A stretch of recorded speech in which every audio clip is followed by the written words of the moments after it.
હત્યા મામલે યુવકની ધરપકડ કરવામાં આવી છે। પત્નીની હત્યાને આત્મહત્યામાં ખપાવનાર પતિની ધરપકડ કરાઈ। અકસ્માતની ખોટી કહાની ઊભી કરાઈ હતી। નહેરમાં પડ્યાની વાત પોલીસ સમક્ષ પતિએ કહી હતી। લસુંદરા કેનાલ પાસે ઘટના નોંધાઈ હતી ત્યારે કઠલાલ પોલીસે નરેશ પરમાર સામે કાર્યવાહી કરી છે કે જેણે પોતાની પત્નીની હત્યા કરી નાખી।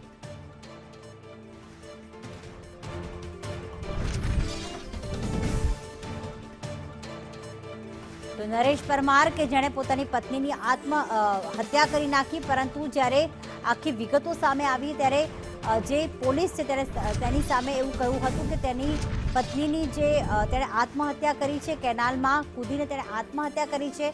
पत्नीनी हत्याने आत्महत्याना खपावनारनी आखी जे खोटी कहानी ऊभी थई हती ते पोलीसे तेने झड़पी लीधो छे अने तेनी सामे हत्यानो गुनो दाखल करवामां આવ્યો।